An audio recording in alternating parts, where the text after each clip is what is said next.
Disclaimer. The darkness spoke, and it knew my secrets. I am Marsha Elaine Thompson, 38, from Montego Bay, Jamaica. And on March 14th, 2023, My heart stopped for 11 minutes. And even though I did not know it then, the day I died began like an ordinary Jamaican morning. The sunlight pushed through the thin curtains of my small bedroom in Montego Bay, painting warm streaks across the floor, but the warmth did nothing to soften the coldness inside my chest.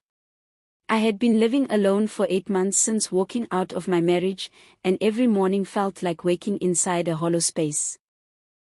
The house was quiet, too quiet, the kind of silence that pressed against my ears.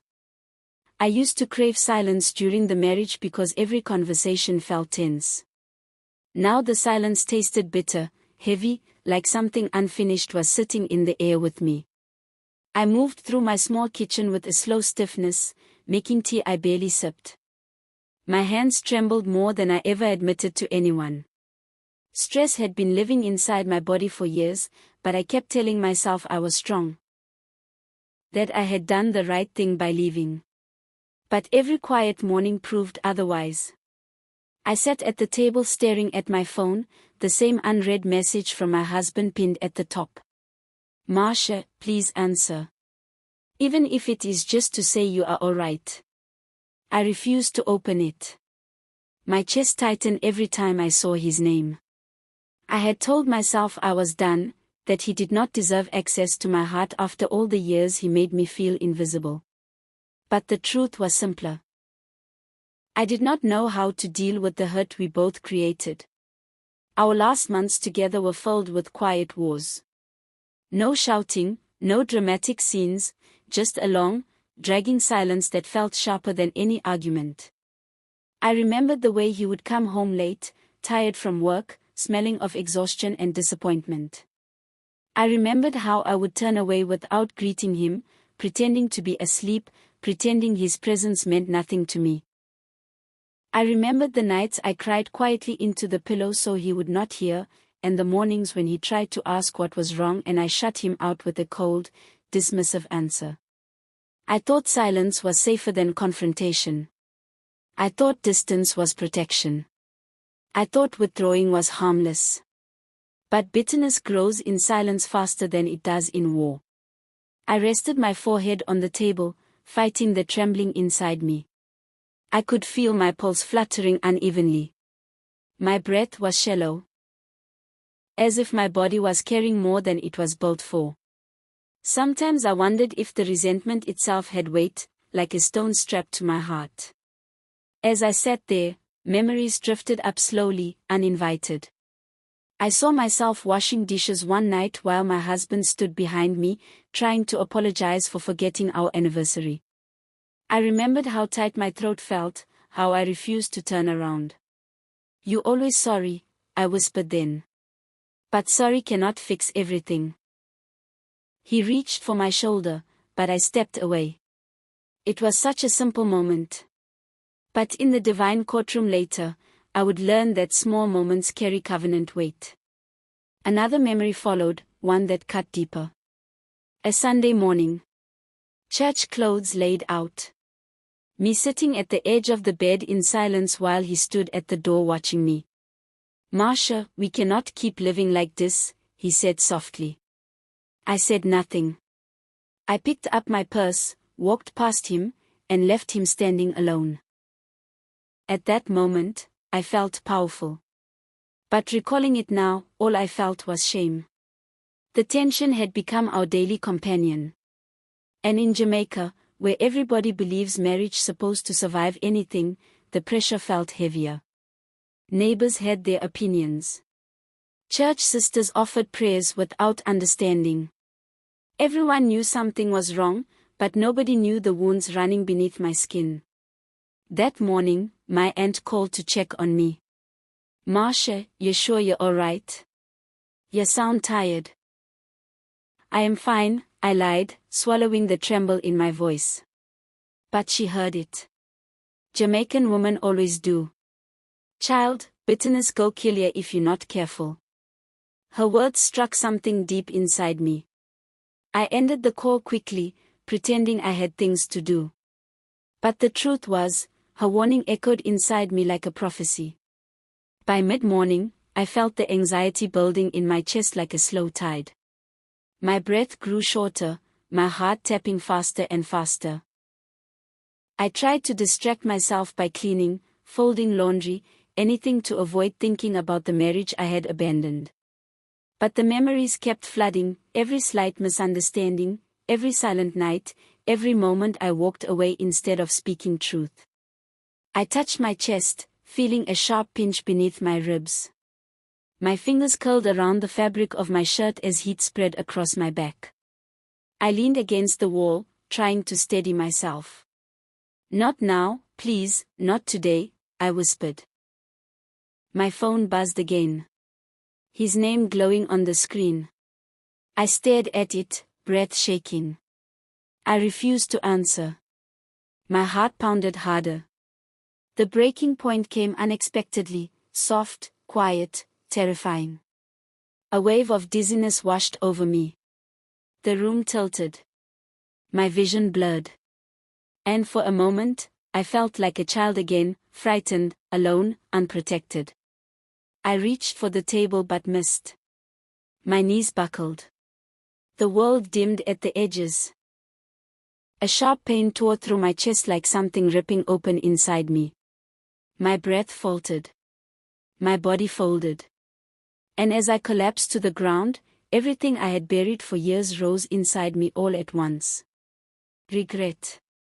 Fear. Unspoken words. Unfinished vows. The last sound I heard before darkness swallowed me was my own trembling breath. And a faint whisper, calling my name. But not from this world. The darkness closed in, thick and heavy, but I was not fully gone yet. I could still hear faint sounds, my phone vibrating somewhere on the floor, a distant car driving past outside, the low hum of my refrigerator. Everything felt far away, like I was sinking beneath water. My chest tightened again, this time with a deep, crushing pressure that made my fingers curl into the tiles. I tried to call out, but only a dry whisper came. My throat felt tight, and my breath grew jagged. I could feel my heartbeat stumbling like it was losing its rhythm. Each second stretched into something slow and frightening. My mind drifted to the last moment I saw my husband. I remembered the disappointment in his eyes, the way he stood at the gate watching me leave with my suitcase. I never looked back. Not once. I always told myself it was strength. But lying there on the floor, unable to move, I realized it had been pride. My hand shook as I tried to reach for the edge of the counter, but my arm went weak. A cold sweat spread along my forehead. My vision flickered. Everything inside me felt tired, my breath, my heart, my spirit. The silence in the room felt heavier than ever before, like the walls themselves were watching me. Regret pressed against my ribs. I wondered if I should have answered his message. I wondered if God had been trying to warn me all this time. I wondered if walking away without confronting my truth had been my biggest mistake.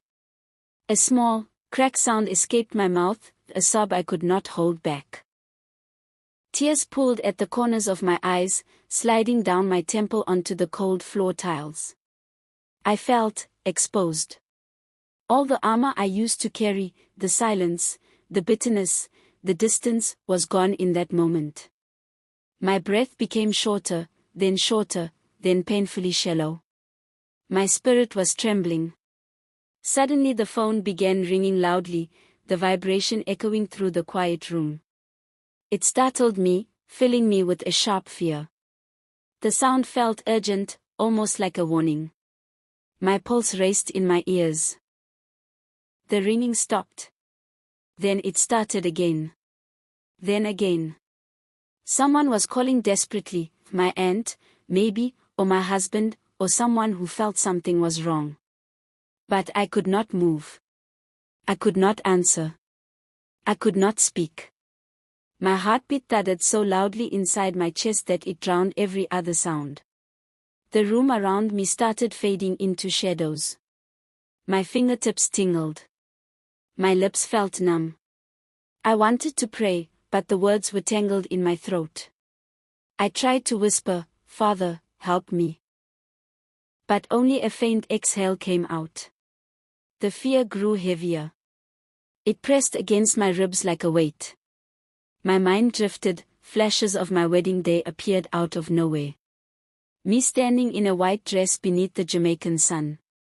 My husband looking at me with a softness I had forgotten he ever had.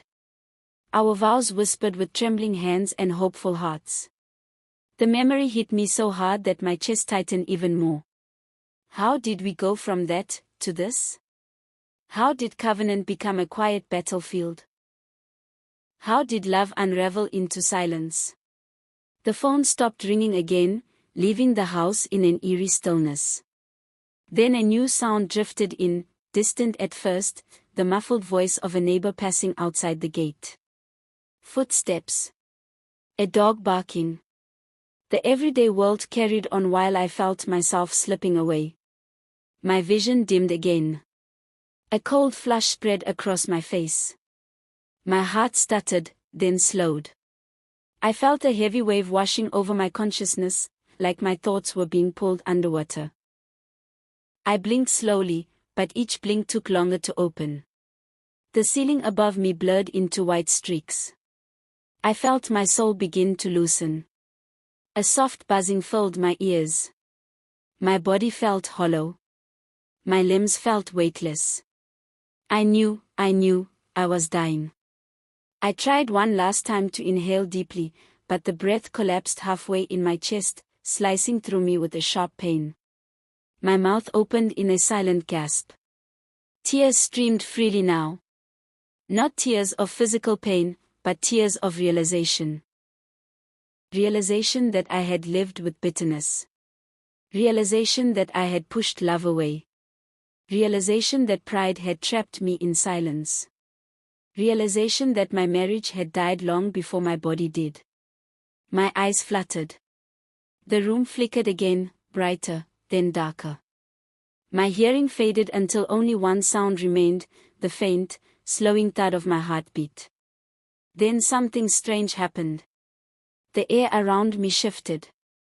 The light in the room dimmed unnaturally. Like a shadow had passed over me even though no one was there. My heartbeat slowed again. Louder. Echoing. Deep. Hollow. Thud. Thud. Thud. My chest rose one last time in a trembling inhale. And suddenly, everything went silent. Not the silence of an empty room. A deeper silence. A silence that felt alive. My body lay still on the floor, but something inside me, the real me, felt like it was lifting, loosening, separating. My thoughts became sharper even as my physical senses disappeared. In that suspended moment, between breath and no breath, between heartbeat and no heartbeat, I heard it. A voice. Soft at first. Echoing from somewhere above me. A voice that felt ancient yet familiar. Gentle but heavy with authority. It whispered my name with a clarity that cut through the darkness like lightning. Marsha. My eyes snapped open, except it was not my physical eyes. A cold tremor ran through my spirit. The voice called again, stronger this time, closer, undeniable. Marsha Elaine Thompson. And in that instant, I knew. The voice that was calling me was not human. The moment the voice called my name, everything inside me tightened. I felt suspended in a darkness that did not belong to the world I had just left. My breath was gone. My heartbeat is silent. Yet my awareness was sharper than it had ever been in my earthly life. Marsha Elaine Thompson. The voice echoed again. Slow, clear, unhurried, carrying a weight that made my spirit tremble. It did not feel like someone speaking to me. It felt like someone speaking through me, speaking with a knowing that pierced straight into the deepest places of my soul. I felt myself rise from my body, not fast, not violently, but slowly, steadily, as if invisible hands were lifting the true version of me out of the shell I once lived in. The room faded beneath me. My body lay still on the tiles, eyes half open, tears drying on my skin. But I felt no fear of the body I left behind. The fear came from something else. From the direction the voice was calling me. A faint light appeared above me, small, narrow, like a slit opening in the fabric of darkness. I drifted toward it, unable to resist. My spirit felt weightless, yet burdened at the same time, as if everything I had left unresolved was pulling at me while something divine was pulling me higher. As I rose, the darkness thinned, then cracked open. A flash, bright, blinding, white. Suddenly I stood, not floating, not drifting, standing, on what looked like a vast floor made of transparent glass. Yet beneath that glass, fire moved like living water. Slow waves. Glowing currents. There was no smoke, no burn, no heat on my skin, only the sight of fire alive beneath my feet, reminding me that truth carried consequences I had never considered. My breath caught. Not physical breath, but something like spiritual breath. I whispered, "Where am I?" My voice echoed into the endlessness. Then I heard footsteps. Soft, measured, echoing across a space I could not see the walls of. I turned but saw no figure, only shifting light, swirling like mist. The atmosphere felt like a courtroom, but not an earthly one. There were no benches, no judge's chair, no wooden walls. Yet the gravity, the weight. The authority of the place made every part of me instinctively aware. This was a place where nothing could be hidden. Not even the thoughts I denied. Not even the bitterness I excused. Not even the silent vows I broke with my own coldness. I felt exposed, as if layers of me were peeling back without my permission. Then it appeared. A scroll, floating directly in front of me. No string. No wind. No hand holding it. It simply hovered, unrolling itself slowly, deliberately. Like it had been waiting a long time for this moment. My spirit trembled as I stared at the glowing symbols written across it. I could not read the language, yet I understood every meaning piercing into me like light. I whispered, "Is this mine?" The scroll stopped unrolling.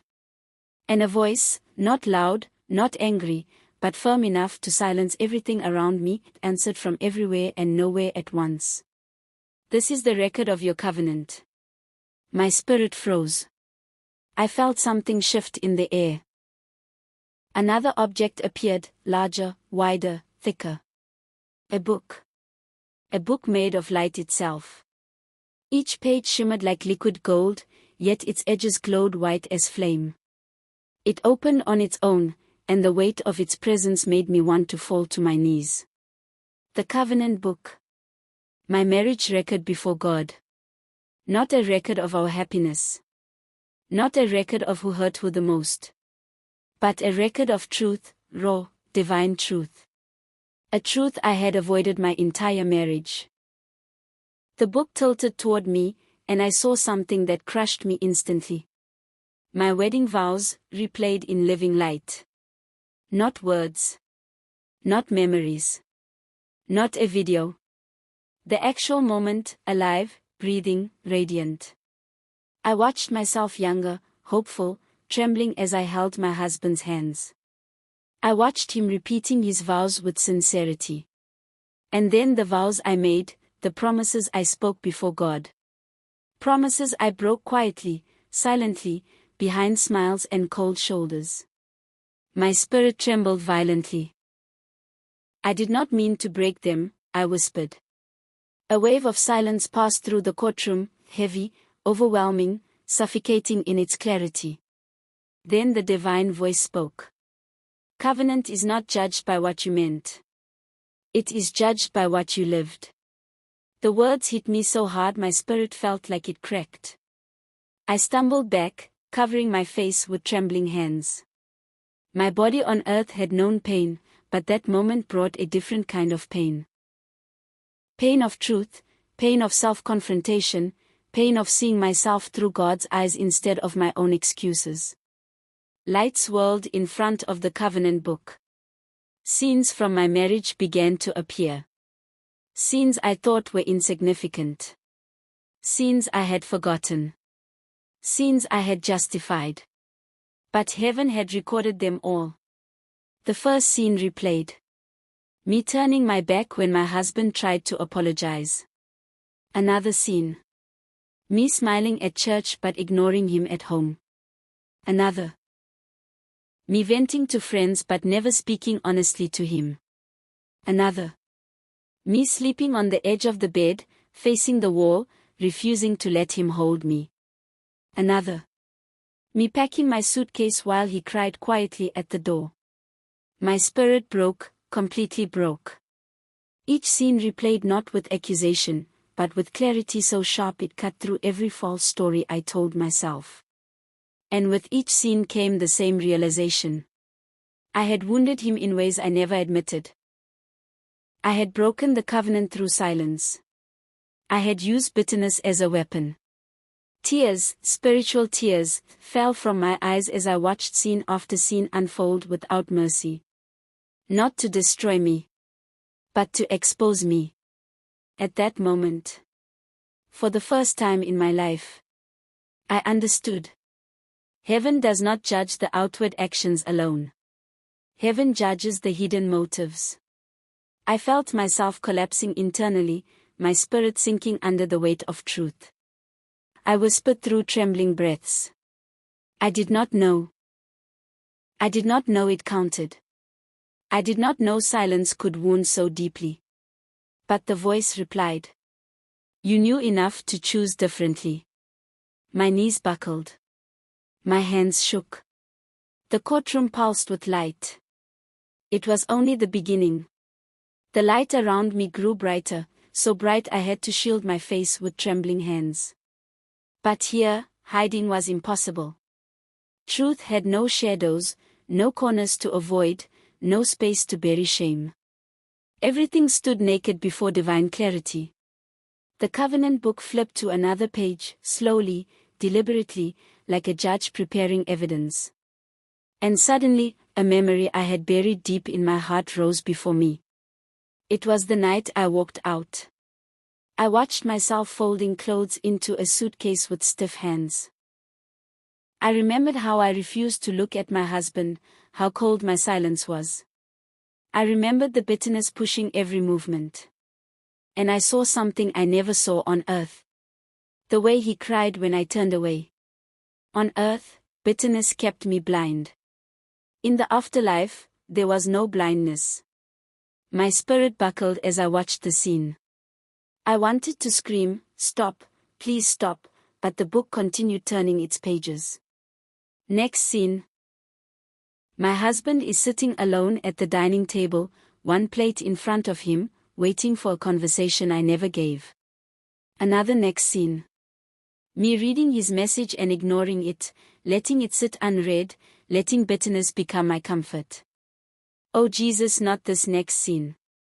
Me telling my aunt, I just want peace, while harboring storms of resentment inside my chest.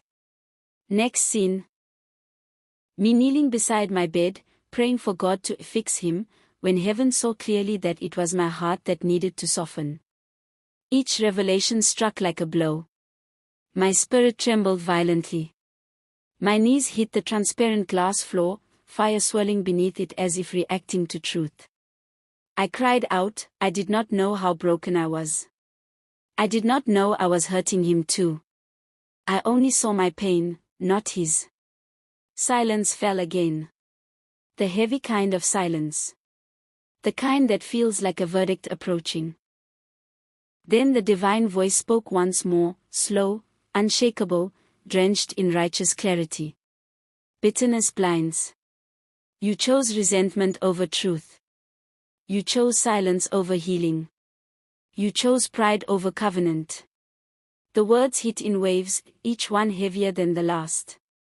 I felt stripped, exposed, unmasked from every justification I had ever created. The courtroom shifted again. Footsteps echoed, soft yet firm, circling me though no figure could be seen. The presence moved like wind and authority at the same time. My spirit braced itself, trembling so badly I felt like pieces of me were falling off. Then the scroll that had been hovering slowly rotated, revealing a new section, one that glowed darker, as if carrying weightier truth. My breath stalled. Inside the scroll, written in radiant lines of fire, were the hidden things I thought God did not count. The silent anger I carried. The inner accusations I held against my husband. The small lies I told myself to justify withdrawing. The resentment I fed day after day. The emotional betrayal through coldness. The vow I broke not with words but with indifference. I shook my head over and over, tears streaming like a river. I did not know. I did not understand. I did not realize my vow was alive even when my marriage felt dead. The divine presence responded. Covenant is spiritual. Not emotional. Not convenient. Not dependent on feelings. It records obedience. And disobedience. I felt pierced to the core. My spirit collapsed fully onto the glass floor. I pressed my forehead against it as the fire beneath pulsed slowly, illuminating my tears with orange glow. Then the room darkened slightly, as if the light itself leaned in. A new scene appeared in the air above me. Not a memory this time. Not a marriage moment. But me. Me standing before God when my life ended, my soul still wrapped in bitterness. My heart is still hard. My covenant is still unresolved. The version of myself I had become by the time my heart stopped beating. I gasped at what I saw. My reflection was not evil, but it was wounded, twisted, caged by the very resentment I believed was protecting me on earth. I looked like a person who lived in emotional starvation for years. I looked like someone whose spiritual arteries were clogged with unforgiveness. I whispered, "This is what I became." The presence answered. "This is what bitterness shapes. This is the weight you carried to your final breath." I sobbed with a rawness I had never felt on earth, an ache so deep it shook my entire being. I felt viewers, future ones, those watching my testimony, pulled into that moment with me. As if heaven was saying through my revelation, "This could be you. This could be your marriage. This could be your unfinished covenant. This could be the truth God shows you when it is too late." The air shifted again. A silence so sacred it felt like the entire courtroom was holding its breath. And then, the divine voice delivered 3 short, unforgettable messages that branded themselves into my soul. 1. Your silence became a weapon. I felt the sharpness of that truth. I always believed silence was peace. But heaven saw it as a knife I kept pressed against the heart of my covenant. 2. You walked away without seeking healing. The words burned. I realized I gave up on the marriage without giving myself a chance to change. 3. Covenant records every unseen wound. And I understood, deeply, that nothing was hidden. Not one moment. Not one thought. Not one cold shoulder. Not one resentment. Everything had weight. Everything had record. Everything had consequence. I felt myself sinking under the emotional gravity. My spirit felt stretched between collapse and awakening. The presence stepped closer, though still unseen, and whispered one final revelation that cracked my soul open completely. What you called self-protection, I call unconfessed bitterness. I froze. My tears stopped mid-fall. And I realized that was the real sin I carried. Not leaving the marriage. Not the arguments. Not the misunderstandings. It was the bitterness I nursed silently. The bitterness I fed. The bitterness that poisoned everything. My spirit broke. Fully. Completely. Irreversibly. The courtroom light surged. Bright, white, overwhelming, and the last thing I saw before everything dissolved was my own reflection shattering into pieces. As the courtroom voice called me back toward judgment. The blinding surge of light swallowed the courtroom, and for a moment I felt as if my entire being had shattered into 1,000 trembling pieces. I could not see. I could not move. I could only feel the crushing weight of truth pressing against every part of my spirit. My reflection, broken, scattered, floated in the whiteness around me like fragments of a life I no longer recognized. Then, silence. A deep, endless, sacred silence. It wrapped around me like a veil, and I felt suspended between two realities, eternity on one side, the memory of my earthly life fading behind me. Somewhere in that stillness, I sensed movement. Not footsteps. Not wind. More like a shift in the very essence of the atmosphere. The divine presence had not left. I felt it. Standing close enough for my spirit to tremble, close enough for truth itself to lean into me. Marsha. The voice was no longer corrective. It was gentle, steady, carrying a depth that felt like compassion layered with purpose. I swallowed hard, my spirit trembling. Yes, I whispered. You have seen the truth of your covenant. You have seen the wounds you carried, and the wounds you created. My heart clenched. The images from the courtroom replayed inside me. His tears at the door, my silence, my coldness, the bitterness I baptized myself in. I am sorry, I whispered, the words cracking as they left me. I did not know. I did not understand. I was so wrapped in my pain I could not see anything else. The presence did not respond immediately. The silence itself felt like a teaching moment. Then the voice returned, calm, firm, and filled with an authority that softened instead of crushed. Pain does not cancel covenant. Silence does not heal wounds. Bitterness does not protect the heart. My spirit felt pierced again, but this time, not in judgment. In revelation. I inhaled a long, trembling breath, if breath could exist in the afterlife. For the first time, I felt something loosening inside me, something shifting, something releasing years of heaviness that I had mistaken for strength. Then the divine presence delivered one final truth, one that felt like a key turning inside my spirit. You are not returning as the woman who left. You are returning as the woman who has seen truth. A soft wind, warm, almost tender, swept around me. The courtroom dissolved. The fire beneath the glass flickered out. The scrolls dimmed. The covenant book folded itself and disappeared into light. All that remained was a glowing whiteness, pulling me gently, slowly, downward. For a moment, I felt weightless again. Then another moment came, sharp, sudden, jarring. A violent pull. A slam of gravity. A shock of raw sensation. I gasped as my soul crashed back into my body. Air shot into my lungs like someone pushed fire into them. My chest arched off the floor. My fingers twitched. My eyes flew open. Bright white lights hovered above me, hospital lights this time, not heavenly ones.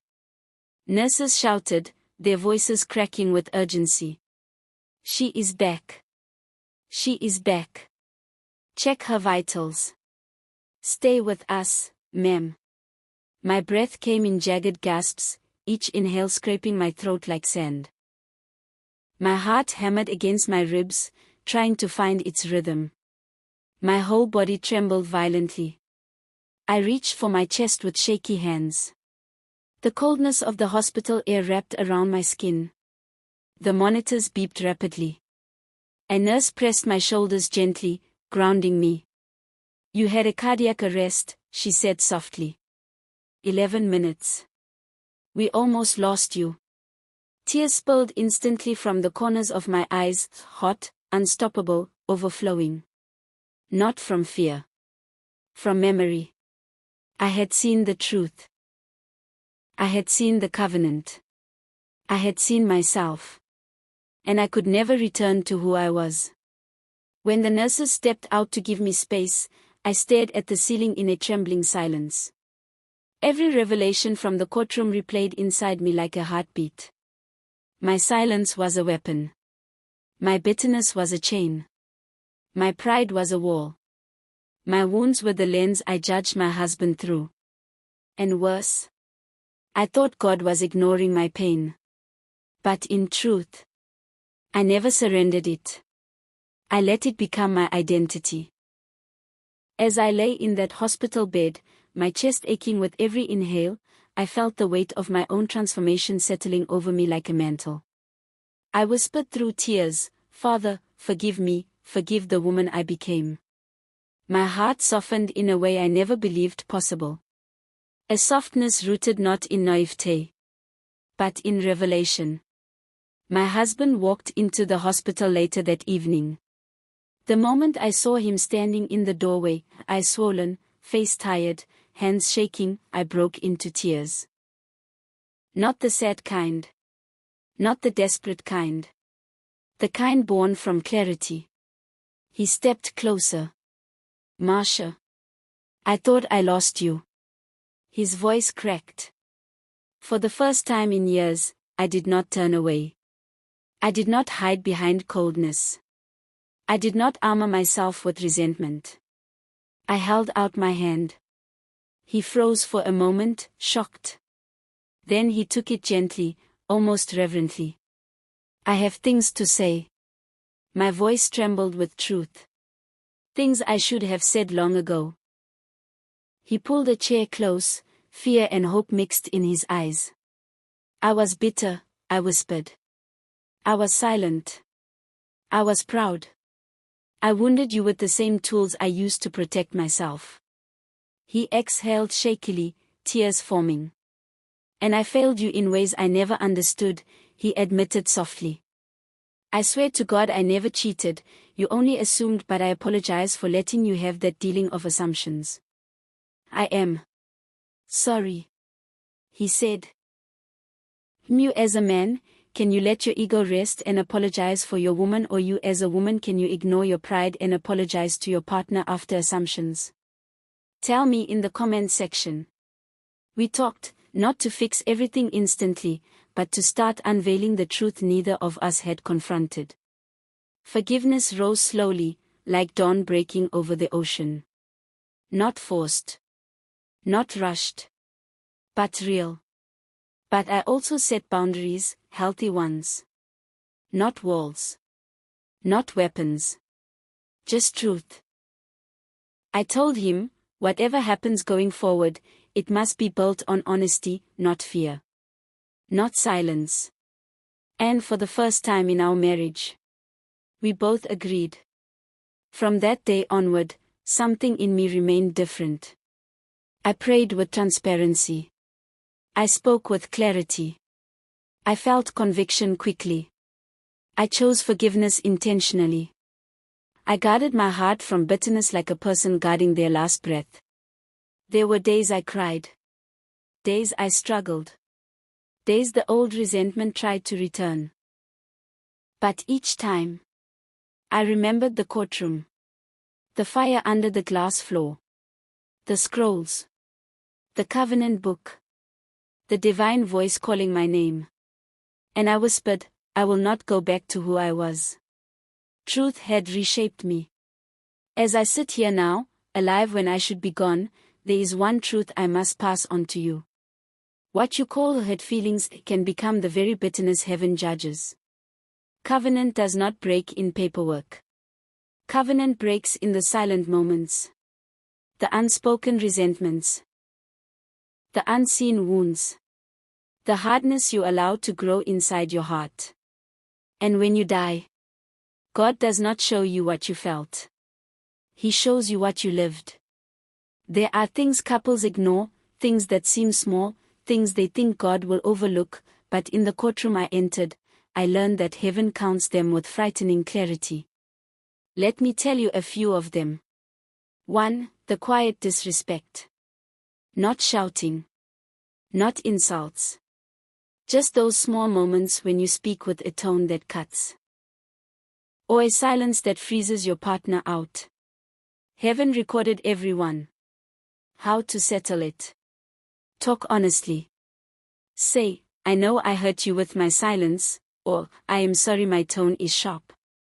Humility disarms bitterness faster than prayer spoken with pride. 2. The wounds you minimize because they do not look dramatic. Ignoring emotional needs. Walking past each other like strangers. Choosing your phone over your spouse's heart. Shutting down when things get uncomfortable. Heaven showed me these things are not small. They are seeds of covenant fracture. How to settle it. Face the wound, not with accusation, but curiosity. Help me understand how you feel. Where did I miss you? What can I do differently? Small honesty rebuilds trust brick by brick. 3. The bitterness you think is harmless because it is quiet. This one nearly destroyed me. It did not shout. It did not break dishes. It simply lived inside me. And heaven judged it. How to settle it. Speak your heart before resentment becomes your personality. Forgive quickly. And if you cannot forgive quickly, be truthful about your struggle instead of hiding behind distance. 4. The assumption that your spouse should know what hurts you. They do not know unless you say it. Unspoken pain becomes silent poison. How to settle it. Say it gently. Say it clearly. Say it before it festers. 5. The refusal to pray together. I prayed alone for years. I asked God to fix him. But I never invited God to fix us. How to settle it. Pray together once a week. Even if it is short. Even if the prayer stumbles. Heaven honors unity more than perfection. If my words reach you, let them soften something inside your chest. Settle what needs settling. Speak what needs speaking. Heal what you have been avoiding. If you keep ignoring the small things, one day you will realize they were the big things. And if you want more stories that expose truth, bring healing, subscribe to this channel and turn on notifications. Also keep your heart from the silent traps that destroy covenant. Stay close. Share this testimony.